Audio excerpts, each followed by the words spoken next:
오늘 본문의 말씀으로 출애굽기 강의 16번째 말씀, 복의 징검다리에 머물지 마십시오라는 제목으로 말씀의 은혜를 함께 나누겠습니다. 이스라엘 백성들이 애굽의 고센 땅에 거하게 된 이야기는 창세기 46장에 잘 나와 있습니다.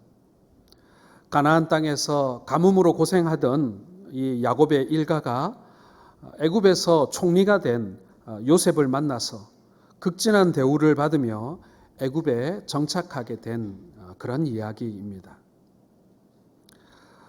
이후 이 애굽 고센 땅에 거하게 된, 이주하게 된 이 요셉의, 이 야곱의 일가는 430년이 흐르는 동안 70명의 가족이 장정만 60만의 헤아리는 큰 민족으로 성장하게 됩니다.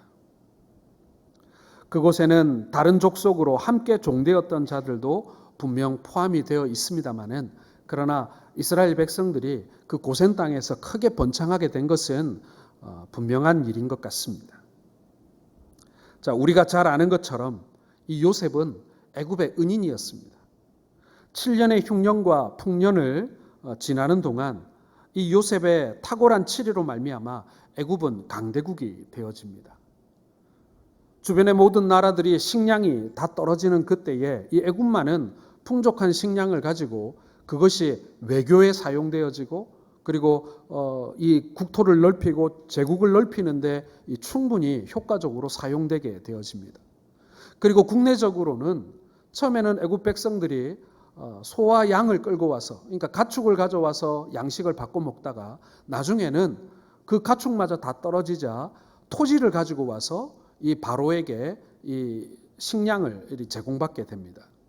그러다 보니 애굽의 대다수의 토지들이 이 바로에게 소유가 바로에게 돌아가는 이 국유화의 과정을 거치게 되는 것이죠. 그래서 전에는 지방에 힘 있는 귀족이나 호족들이 이 바로를 견제하고 또 바로의 위협이 되었다면, 이제부터는 이 바로가 절대적인 통치권을 행사하는 그런 중앙집권적인 그런 강한 왕권이 있는 나라가 되어 가게 되는 것입니다. 바로에게도, 그리고 이 애굽이라고 하는 나라의 측면에 보아서도 이 요셉은 분명 큰 은인이 아닐 수가 없었습니다. 곡식을 보관하는 창고를 많이 지으면서 건축도 발전하게 되고요. 그리고 주변의 국가들은 결코 범접할 수 없는 초강대국으로 이제 애굽이 자리매김을 하게 됩니다. 창세기 46장에 나와 있는 것처럼 요셉의 가족들이 애굽을 찾아왔을 때 이들은 이 은인의 가족이었어요. 요셉이 나라를 살린 사람 아니겠습니까? 그 나라를 살린 사람의 이 가족들이니 은인이 아닐 수가 없죠. 아마도 그 가족을 위해 무엇을 해주어도 아깝지 않았을 것입니다. 요셉의 이 가족들, 이 야곱의 가족들은요, 왕족은 아니었습니다. 하지만 평민도 아니었죠. 이 요셉이 총리였고, 그리고 굉장히 중요한 애굽의 일을 감당하는 사람이었기 때문에 그의 가족들 역시도 VVVIP였어요. 최소한 귀족의 대우를 받고 애굽 땅에 들어오게 된 것입니다. 애굽은 사하라를 비롯해서 알렉산드리아 사막까지 전 국토의 95%가 사막인 나라예요. 지금도 도시에서 조그만 차를 타고 한 10분만 밖으로 나가도 온통 사막이에요. 우리는 조금만 시내에서 벗어나면 푸르른 산이 보이지 않습니까? 거기에 익숙한데 그 나라는 조그만 차를 타고 나가면은 온통 회색빛 이 사막 혹은 붉은 광야, 온통 그런 나라라는 것이죠. 그런데 이스라엘이 거주했던 이 고센은요, 다른 곳입니다. 이 고센 땅은 나일강 하류에 만들어진 삼각주였어요. 삼각주가 무엇입니까? 이 강이 계속 이렇게 싣고 내려오는 그 퇴적물들이 쌓여서 만들어진 그런 비옥한 땅 아니겠습니까? 그래서 이 고센 땅은요, 지하 170m를 파고 들어가도 돌이 안 나와요. 안반이 안 나오는, 말 그대로 정말 이 양분이 많은 그런 거름으로만 만들어진 땅이었다라는 것입니다. 천혜의 비옥한 땅이었어요.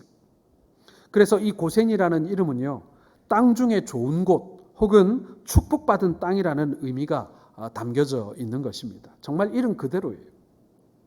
사막 가운데 있는 고센 지역은 주위의 사막과는 달리 믿어지지 않을 정도로 비옥한 땅이었습니다. 거기에 지금도 가보면은 야채를 많이 키웁니다. 도시 근교에서 이렇게 곡식보다는 주로 이제 야채 농사를 많이 짓는데, 이 양배추가 우리나라 양배추의 한 3배는 돼요. 그러니까 양배추를 안으면 이만해요. 그만큼 기름이 땅이 기름진 그런 땅이라는 것입니다. 고센 땅은 분명히 축복의 땅입니다. 그곳에 430년 동안 이스라엘 백성들이 큰 민족을 이루게 될 만한 그런 아주 천혜의 환경을 지닌 그런 땅이라는 것이죠. 자, 그런데 여러분 한번 생각을 해봅시다. 이렇게 70명밖에 안 되던 이 야곱의 일가가 이 430년이 지나는 동안 큰 민족으로 성장해 가는데, 그것을 본 애굽 사람들의 마음은 어떨까요? 야, 쟤네들 정말 잘났네, 이렇게만 생각했을까요? 아니면 저들이 저렇게 성장하는데 아이고 우리나라에 큰 도움이 되는 그런 일이네, 경사났다, 이렇게 생각했겠습니까? 성경에 나와 있듯이 애굽 사람들은 이 이스라엘의 번성을 질투 어린 눈으로 보게 됩니다. 어떻게 저렇게 식구들이 잘 불어날까? 어떻게 저렇게 잘 살까? 하다가 나중에는 10만이 넘어가고 100만이 넘어가고 200만이 넘어가니까요, 나중에는 이들을 두려워하기 시작하는 것입니다. 무엇보다도 요셉에게 은혜를 입었던 것을 기억하는 사람들이 다 죽고 사라지자 이제는 애굽 사람들이 은혜보다는 위협을 먼저 느끼기 시작했던 것입니다. 사실 여러분, 우리 사회도 좀 그런 면이 있어요. 비공식적인, 공식적인 기록, 비공식적인 기록 다 합해가지고 우리나라도 외국인 근로자 혹은 외국에서 이주해 온 그런 외국인들의 숫자가 이제 100만이 된다라고 그렇게 이야기하곤 합니다. 자, 그런데 그 얘기를 듣는 많은 사람들이 우리가 하기 어려운 일들을 그 사람들이 와서 해주는구나, 고맙다, 그런 마음보다는 다들 걱정이 먼저 되지 않습니까? 우리의 일자리를 뺏어가면 어떡할까? 그들이 많이 들어와서 범죄가 일어나면 어떡할까? 범죄가 많아지면 어떡할까? 그 사람들이 상당 숫자가 이슬람 교인들인데 그 사람들이 들어와서 모스크가 세워지고 우리나라가 이슬람화 되는 건 아닌가? 사실 그런 여러 가지 걱정들을 우리가 지금 많이 하고 있습니다. 자, 그런데 여러분, 이스라엘은 어떻겠어요? 애굽에 살았던 이스라엘 백성들은 어땠겠습니까? 그들이 숫자가 많아지고 힘이 세지고, 그런데 가만히 보니까 머리도 좋아요. 그리고 사회적 지위도 높아요. 그러니 바로와 애굽 사람들이 이스라엘을 경계하는 것은 당연할 것입니다. 혹시나 외적이 침입할 때 이 이스라엘 백성들이 마음을 확 바꿔먹어가지고 안에서 내전을 일으키면 어떡할까? 그런 걱정도 되고 있는 것입니다. 그리고 이 요셉을 알지 못하는 이 왕이 섰다라는 뜻은요, 이 정권이 바뀌었다는 얘기고, 이 고대 사회에는 이 왕족의 혈통이 바뀌었다는 얘기예요. 역성혁명이 일어났다는 얘기죠. 자, 그러면은 이 이스라엘 백성들은 과거 왕조의 귀족이었단 말이에요. 그러면 새로운 왕조가 들어서면 이 사람들 어떻게 하는 게 좋겠어요? 이 사람들은 언제든지 반역을 일으킬 수 있는 그런 존재라고 생각하게 되는 것입니다. 그래서 그러한 위협을 제거할 수 있는 제일 좋은 방법을 생각해내는데, 그게 뭐냐면은 이제는 구분하기 시작하는 거예요. 구분하기 시작하는 거죠. 이제 백성들의 등급을 나누어서 이 이스라엘 백성들은 더 이상 정권에 호의적이지 않은, 이 왕에게 도움이 되지 않는 그런 이제 북한 말로 하면 반동분자로 이렇게 딱 구분을 하기 시작한 것입니다.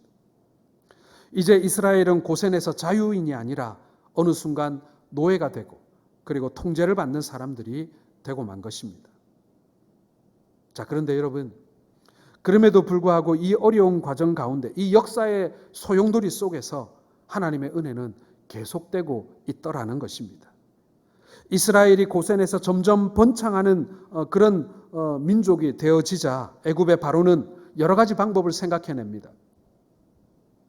그 중에 하나가 영아를 살해하는 것이었어요. 남자아이들을 죽여버리는 것이었습니다. 저는 여러분, 이 장면을 볼 때 참 사람이 사람답지 못한 상황에 이를 수도 있구나라는 생각을 하게 됩니다. 제가 어릴 때 저희 할아버지가 그 농장을 하셨는데 젖소를 많이 키웠어요. 부산 우유 농장이었습니다. 요즘에도 부산 우유가 있죠, 그렇죠? 예. 그런데 이 우유 파동이 온 거예요. 우유 파동이 뭐냐면은 이 우유 너무 공급이 많아져가지고 우유값이 폭락하는 사태였습니다. 그러니까 나라에서 어떻게 하냐면 이 젖소를 도태시키는 거예요. 보조금을 줘가지고 젖소 숫자를 줄여가지고 이 우유값을 정상화시키는 그런 정책을 쓰는 거예요. 이스라엘 백성들이 마치 젖소 마냥 도태가 시작된 거예요. 이 인구를 좀 줄여야 되겠다. 이들이 힘이 세지니 번창하니 이들의 숫자를 좀 가축처럼 줄여가지고 이들의 힘을 빼야 되겠다라고 바로가 생각한 것입니다. 그래서 남자 아이들을 나일강에 빠뜨려 죽이는 거예요. 여러분 얼마나 비참합니까? 사람인데 하나님이 지으신 이 창조물인데 영장인데 그렇죠. 가축과 같은 취급을 이제 당하기 시작한 것입니다. 마치 소의 숫자를 줄이고 양의 숫자를 줄이듯이 백성의 숫자를 줄이기 위해서 어린아이들을 살해하기 시작하는 것입니다. 게다가 아주 힘든 노역을 시킴으로 인해서 민족적인 자존감을 피폐하게 만들어 버리는 것입니다. 아마도 우리 민족에게도 잘 이해가 되는 부분이라고 생각해요. 36년의 일제강점기 하에서 우리가 언어를 잃어버리고 창씨개명까지 하면서 이름도 잃어버리고 우리가 하층민으로 전락해버리지 않습니까? 이 일제강점기 때 고등교육법이라는 것을 만들어가지고요. 조선반도 안에는 이 대학을 설립할 수 없게 만들었어요. 지금 우리가 아는 유명한 대학들, 일제시대 때부터 있었던 대학들은요. 사실은 전문학교들이었어요. 높은 수준의 대학을 만들 수가 없다. 이 말은 뭐냐면은 식민지 백성들은 시키는 일만 하고 열등한 일만 하고 더럽고 힘든 일만 시키고 너희들은 많이 배울 필요 없어. 그런 뜻이었다라는 것입니다. 이 애굽도 그와 비슷한 정책을 사용했던 것입니다. 제가 어렸을 때 많이 들었던 이야기고 많이 들었던 말이고 또 장난처럼 많이 썼던 말이고 여러분도 마찬가지예요. 여러분 일본 말 중에 빠가야로라는 말을 많이 아시죠? 일본 말 다 잊어먹었는데 이 단어는 지금도 쓰고 있고 다 기억을 해요. 이유가 뭐라고 생각하십니까, 여러분? 몹시 나쁜 말인데요. 사람들이 많이 쓰고 잘 알고 있는 이유는요. 일본 사람들이 조선 사람들한테 이 말을 너무 많이 했기 때문에 그런 거예요. 맨날 조선 사람들 보면은 이 욕을 하니까 이 조선 사람들 머릿속에 다른 단어는 다 까먹어도 이 단어는 딱 박혀 있는 거예요. 그래서 지금도 이 말을 농담처럼 우리가 많이 사용하곤 합니다. 그만큼 우리를 노예민족 만들기 위해서 너희들은 우리보다 못하고 너희는 절대로 우리를 넘어설 수 없다. 이렇게 만들어 놓은 거예요. 간혹 이런 얘기 하시는 분들이 계세요. 시골에 가면 야, 저 다리 말이야. 일제시대 때 일본 놈들이 만든 다리인데 너무 튼튼해. 하여튼 그 나쁜 놈들인데 저런 건 정말 잘해. 그런 얘기를 저도 심심치 않게 들어왔습니다. 자, 그런데 진짜 그 사람들이 정말 우리보다 뛰어난 민족이라서 그렇게 잘 만든 것일까요? 옛날에 우리 기술이 없었잖아요. 우리가 워낙 기술이 없다 보니까 조금 더 기술을 가지고 있는 일본 사람들이 뭐 만들어 놓고 철도 만들고 다리 만들어 놓으면 그게 너무 대단해 보이는 거예요. 그리고 일본 사람들이 우리에게 가르칩니다. 너희는 절대로 이렇게 못한다. 일본 사람들은 전 세계에서 가장 뛰어나고 기술이 좋은 사람들이기 때문에 꼼꼼하고 장인 정신이 있기 때문에 우리 세계 최고의 기술을 가지고 있다. 그렇게 말을 많이 하곤 해요. 그런데 여러분 지금 보니 그게 그렇습니까? 아니더라는 거예요. 아니더라는 거예요. 일본 사람들이 우리보다 기술이 떨어지는 부분이 지금 굉장히 많아졌어요. 건설도 마찬가지고 조선도 만들고 전자도 마찬가지고 말이죠. 이게 뭐냐면 일본 사람들이 우리에게 씌워준 노예 민족의 교육이었다는 것입니다. 이스라엘 백성들이 지금 그런 교육을 받은 거예요. 원래 여러분 이스라엘 백성들이 지금 애굽 땅에 이 고센 땅에서 430년을 살았지만 실제로 노예 민족으로 산 시기는 역사학자들이 130년으로 보게 됩니다. 앞서 300년은 그래도 잘 살았어요. 번창했어요. 대우받으면서 자율권을 가지고 말이죠. 귀족에 준하는 대우를 받으면서 말이죠. 그러나 마지막 130년은 노예로 산 거예요. 이것은 단지 노역의 차원이 아니라 우리 민족의 자존감을 말살하는 정책이었다. 이스라엘의 그런 정책이었고 또 일제의 정책이었다. 민족의 자존감을 해치는 것 중에 하나가 비참하게 만드는 것 아니겠습니까? 강제징용으로, 탄광 광부로, 살인으로, 만주로, 동남아시아 섬으로 노예처럼 끌려간 사람들, 그리고 위안부로 끌려갔던 사람들. 이건 여러분 그냥 어렵고 힘들고 더럽고 위험한 일을 시킨 게 아니라요. 그저 우리를 진짜 노예 민족 삼으려고 하는 정책이었던 것입니다. 애굽도 마찬가지예요. 이스라엘 민족들에게 그런 일만 시킨 거예요. 맨날 벽돌 굽게 하고 이렇게 그런 건설 현장에 투입해서 그냥 육체 노동만 시키는 거예요. 그렇게 함으로써 이들을 자신들이 부리기 쉬운 노예로 만들고자 했던 것입니다. 자, 그러나 여러분, 하나님께서 택한 민족은 결코 그렇게 살 수만은 없었던 거예요. 왜? 하나님께서 그러한 환난과 고통을 통하여 이스라엘을 한 단계 더 끌어올리기를 원하고 계셨다라는 것입니다. 하나님께서 우리의 고통을 보시고 들으시고 기억하셨다라는 사실을 여러분 기억하시길 바랍니다. 하나님께서 택하신 백성이라는 것. 이건 여러분 아주 특별한 일이에요. 하나님께서 그 민족을 사랑하셨다라는 것은요, 여러분 굉장히 특별한 일이에요. 오늘 본문 속에서 그러한 메시지들을 발견할 수 있습니다. 첫 번째는요, 택하신 백성들은 지금 누리고 있는 축복이 다가 아니라는 것을 알기에 지금의 축복에 머무를 수 없었다라는 사실을 우리는 기억해야 합니다. 다시 한번 말씀드리겠습니다. 택하신 백성들은 지금 누리고 있는 축복이 다가 아니라는 것을 알기에 지금의 축복에 머물 수 없었다라는 것입니다. 여러분, 오늘 이스라엘 백성들이 머물렀던 곳에는 먼저 말씀드린 대로 굉장히 비옥한 땅이었고요. 실제로 이스라엘 백성들은 그곳에서 수백 년 동안 놀라울 정도로 번창하게 됩니다. 그런데 여러분, 이 곳에는요, 진짜 축복이 아니었다는 것입니다. 축복의 최종 종착지가 아니었다라는 것입니다. 단지 곳에는 그 축복으로 가는 징검다리 역할만 할 뿐이었다라는 것입니다. 하나님께서는 이 이스라엘 백성들로 하여금 고센 땅에 머물도록 그 땅으로 이끌어 오신 게 아니에요. 여기다. 너희가 여기서 대대손손 1000년이고 2000년이고 너희는 여기서 살면 좋겠다.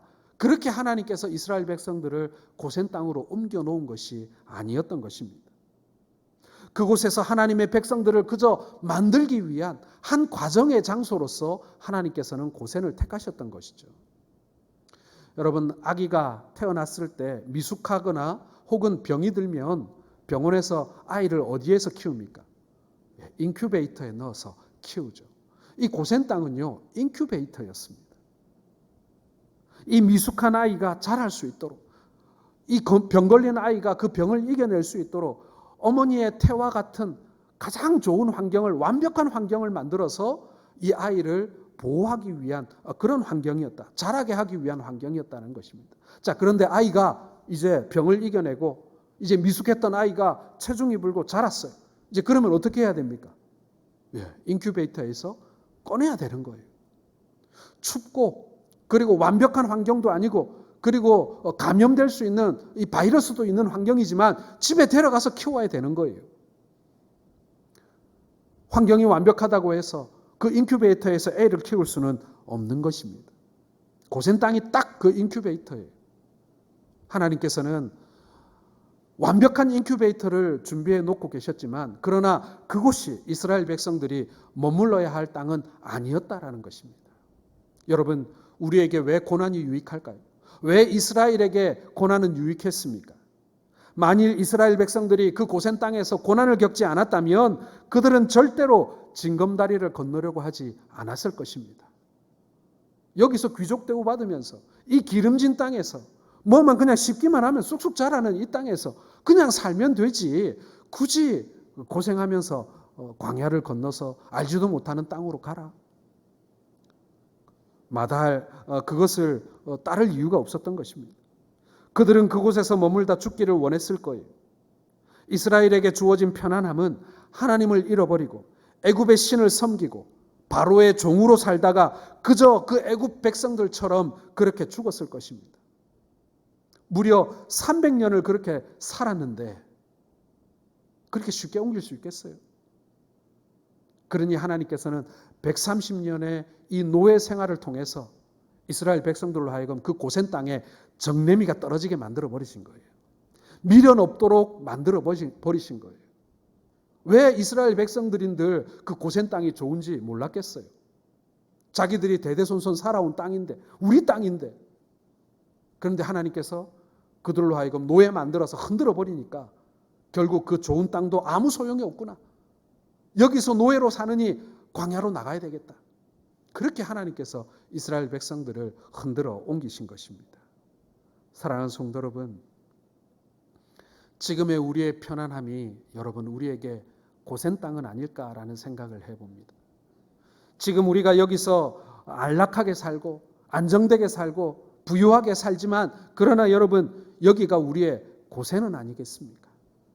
하나님께서 오늘 우리들에게 그저 이 땅에서의 주는 것으로 만족하고 살라고 했다면 우리는 창고를 짓고 그곳에 곡식을 가득 채우고 만족스러워하는 부자로 살라고 그렇게 하나님께서 우리를 불러주시고 세상에 보내주신 것은 분명 아닐 것입니다.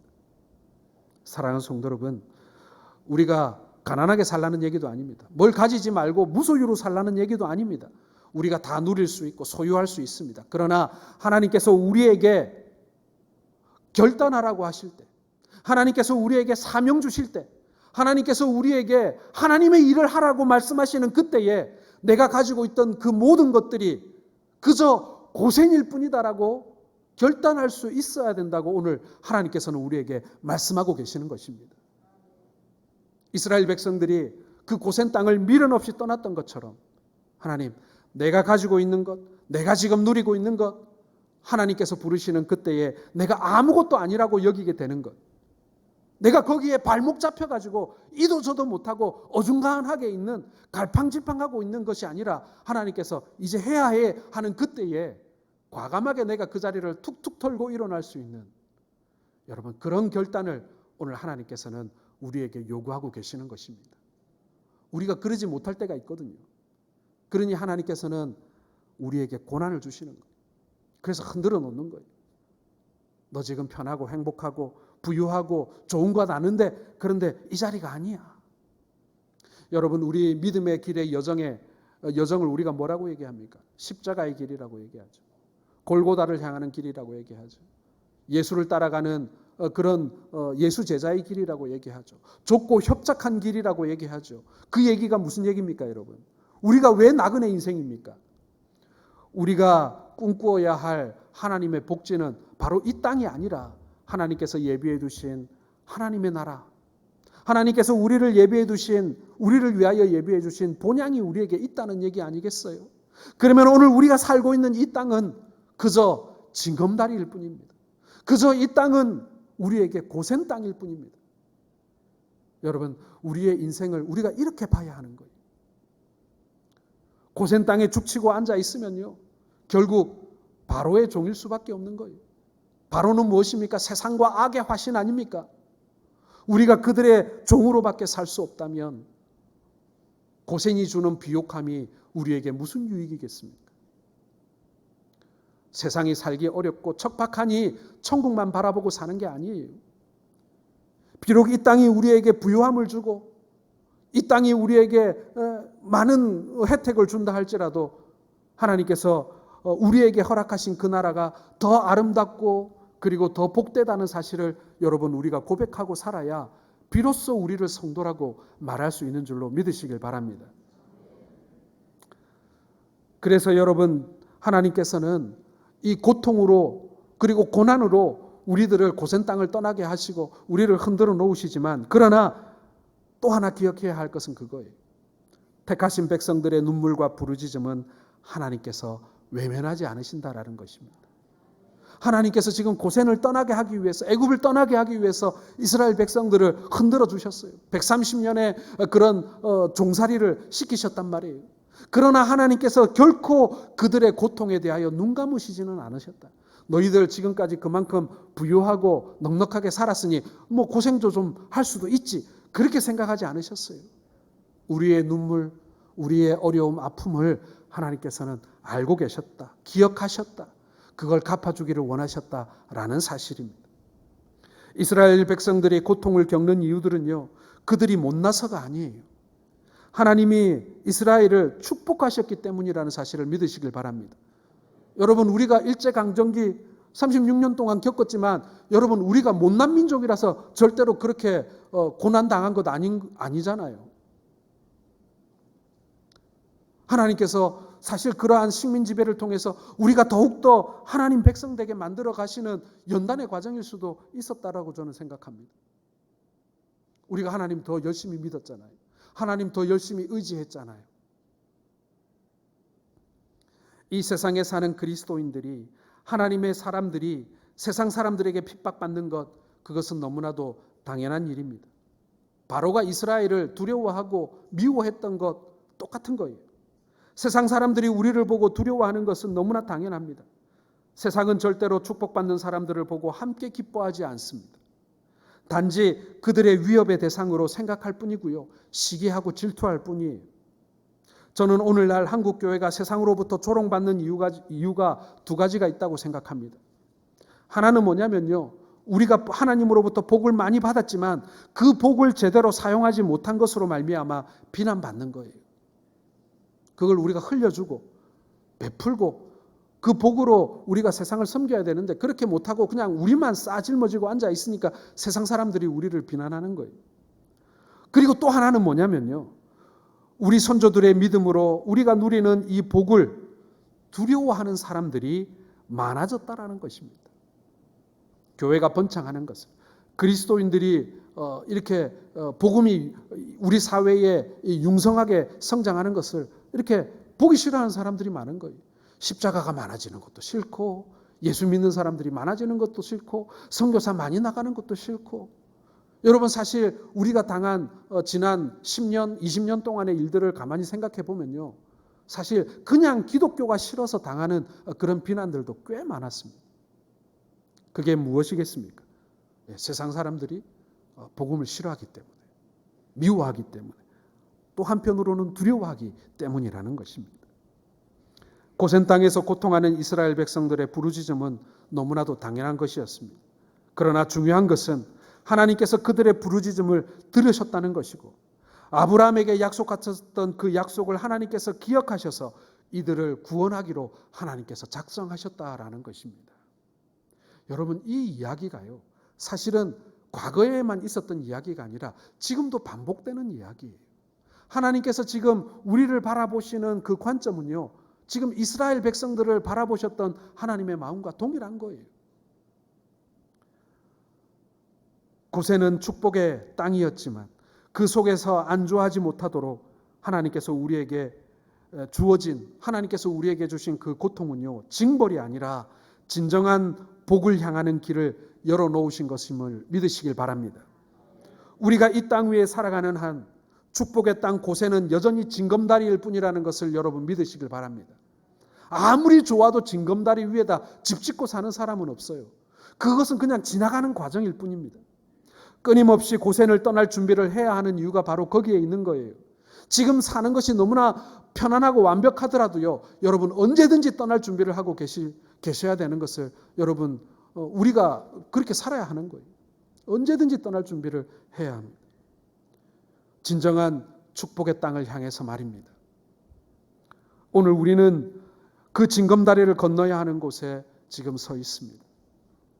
이스라엘 백성들도요, 이제 이 편안했던, 그리고 이 부유했던 기름진 고센을 떠나야 하는 그 출발점에 서 있는 거예요. 고센의 중심지는 라암셋이라고 하는 곳이었습니다.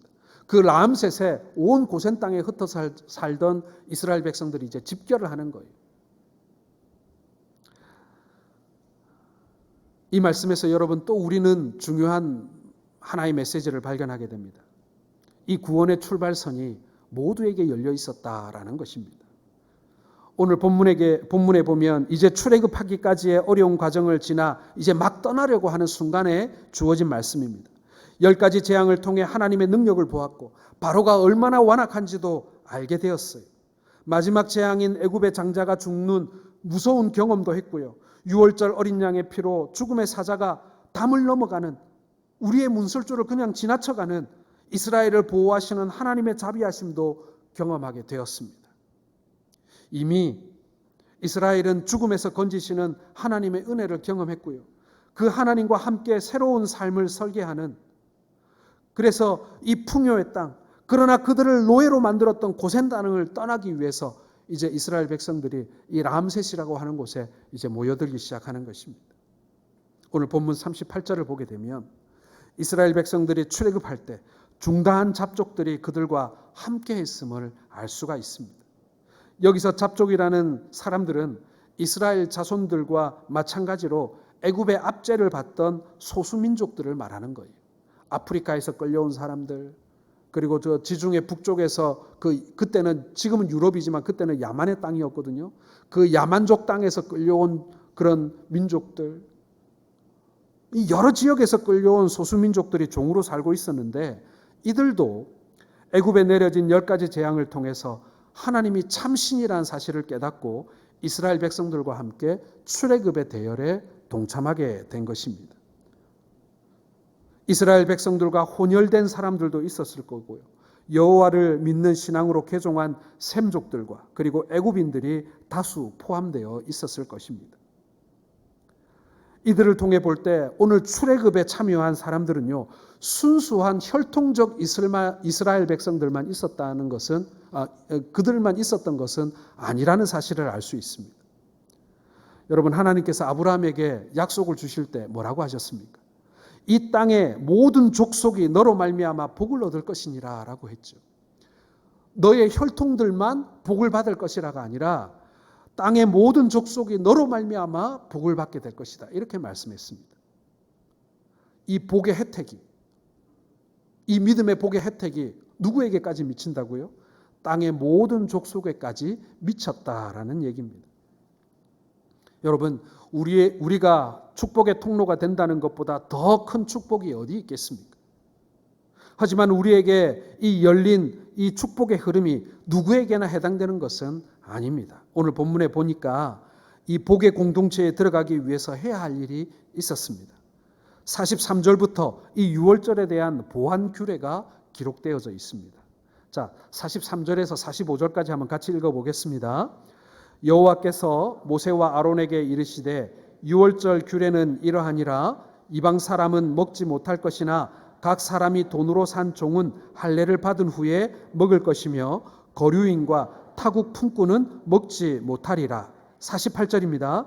너희와 함께 거류하는 타국인이 여호와의 유월절을 지키고자 하거든 그 모든 남자는 할례를 받은 후에야 가까이 하여 지킬지니 곧 그는 본토인과 같이 될 것이나 할례 받지 못한 자는 먹지 못할 것이니라. 여러분, 이스라엘 백성이 유월절을 지키면서 양고기를 먹는데 이방인은 먹지 못할 것이라고 했습니다. 그러나 비록 혈통적인 이방인이라 할지라도 할례를 받고 여호와의 언약 백성이 된 사람에게는 유월절 절기도 지키고 어린 양의 고기도 먹을 수 있다라고 허용하고 있습니다. 그러나 거류인과 타국 품꾼은 먹지 못한다, 이렇게 말씀은 기록하고 있죠. 여러분, 이 거류인과 타국 품꾼들은요, 이들은 돈을 위해서 이스라엘 백성들과 함께 했거나 혹은 단기간 뭔가 일을 하기 위해서 이스라엘 백성들과 잠시 함께 했던 사람들을 말하는 거예요.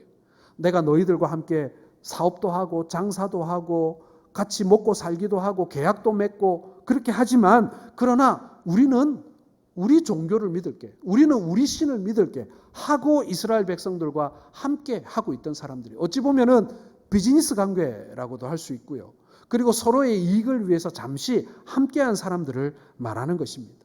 이 사람들은 안 된다 하고 하나님께서 선을 그으신 것입니다. 그러나 이 사람들이라 할지라도 나중에 마음을 바꾸어서 할례를 받는 자는 영구히 이스라엘 백성들을 삼아서 유월절 예식을 따를 수 있게 해주겠다. 오늘 하나님께서 그렇게 말씀해 주신 것입니다.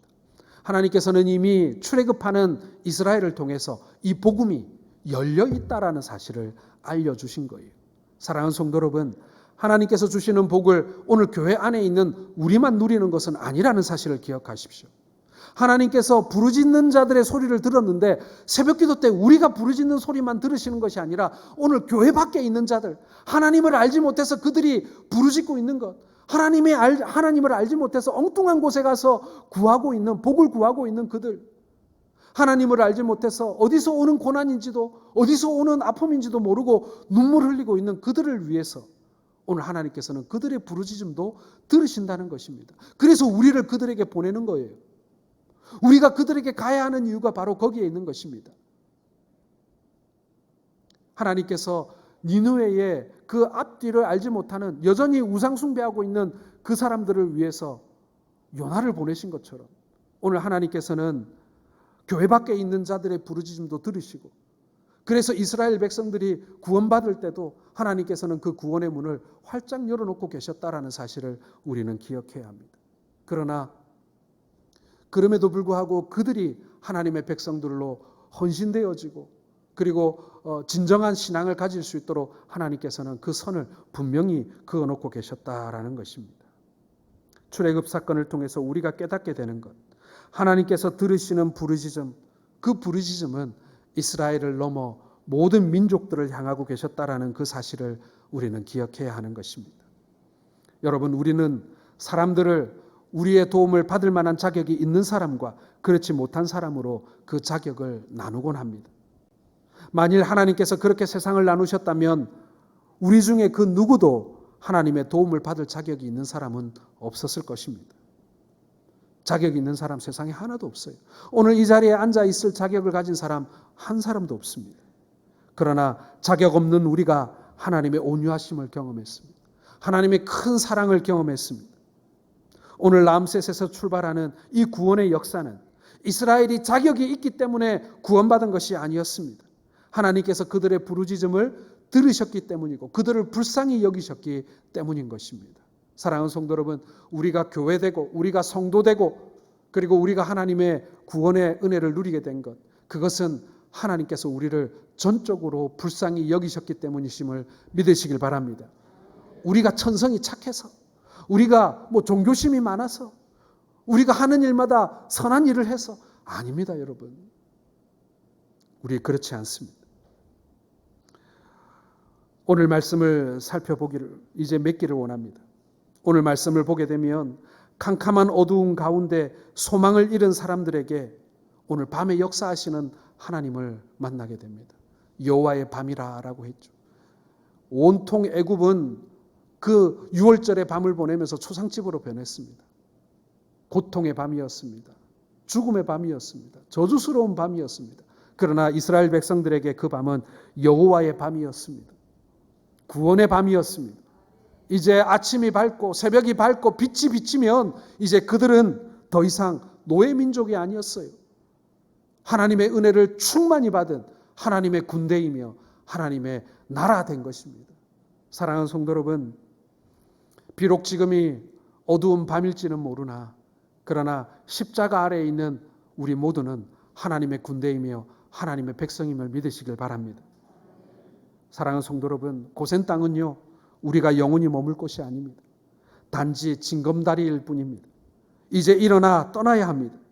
이제 위대한 여정을 위해 우리는 람셋에 모였어요. 지금부터 하나님께서 우리는 낮에는 구름 기둥으로 밤에는 불 기둥으로 우리를 인도해 가실 것입니다. 위대한 광야의 여정이 시작된 것입니다. 그 길은 쉽지 않은 길입니다. 수많은 유혹과 고난이 있는 길이에요. 그러나 그 땅에 하나님께서 예비하신 그 나라에 결국은 이르게 될 것입니다. 고센 땅을 떠나야 약속의 땅에 갈 수 있습니다. 지금 고단한 고센 땅을 떠나시길, 우리가 더 이상 이 땅의 풍족함에 미련을 두지 않는, 그래서 하나님께서 우리를 불러내어 당신의 일을 맡기실 때 하나님 나라를 바라보며 하나님 나라의 소망으로 이 땅에 우리의 인생의 여정, 믿음의 여정을 경험하시는 그 길을 걸어가는 우리 모든 성도들 되시기를 주의 이름으로 축원합니다.